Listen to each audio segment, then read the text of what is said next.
Вы слушаете радио «Спутник Абхазия».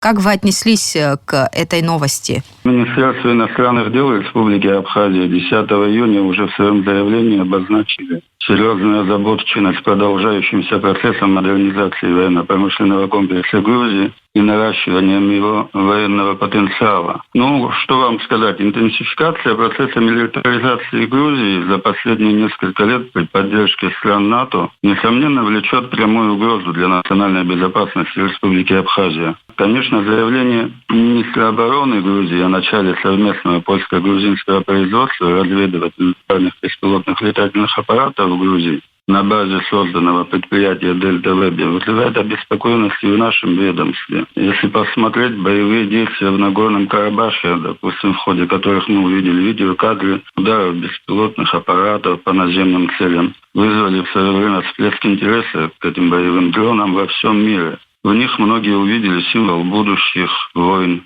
Сегодня, допустим, в мире к числу наиболее серьезных угроз как раз-таки относятся расширение использования этих беспилотных летательных аппаратов. Они получаются относительно недорогие, в состоянии выполнить целый ряд функций. То есть они могут быть воздушными платформами для проведения разведки и наблюдения, системами бомбардировки и, что самое опасное, могут быть пусковыми установками наступательных ракет. Это, конечно, позволяет противнику выборочно, меньшими усилиями и потерями выполнять такие задачи, как, например, уничтожение наиболее опасных целей или объектов критической инфраструктуры. Как мы понимаем, беспилотный летательный аппарат – это разновидность, как говорится, летательного аппарата, не имеющего на борту экипажа. Управление осуществляется в автономном режиме или дистанционно. Непосредственно сами, допустим, те же летательные аппараты, они являются частью намного более сложного многофункционального комплекса.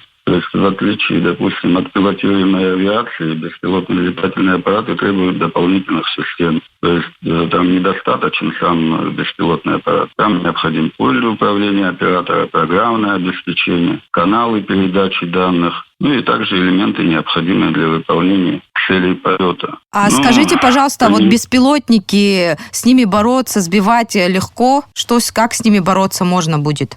Допустим, что вот такая угроза будет. Применение, допустим, беспилотных летательных аппаратов продемонстрировало, допустим, их эффективность в современной войне и убедило многие государства в необходимости пересмотреть подход к организации противовоздушной обороны. То есть на сегодняшний день во многих странах ведется разработка средств обнаружения и уничтожения беспилотных летательных аппаратов военного назначения. Сегодня для обнаружения, допустим, используют радиолокационные станции, оптические, акустические средства обнаружения, средства перехвата радиосигналов, передачи информации, а также их анализа. Для уничтожения что может использоваться? В некоторых случаях, возможно, стрелковое оружие, но обычно это зенитно-ракетно-артиллерийские комплексы. И также средства электронной борьбы, в частности, путем глушения сигналов управления, справляются с этой задачей. Но дроны и летательные такие беспилотники, они же не впервые используются. Еще в 2008 году Грузия использовала такие аппараты.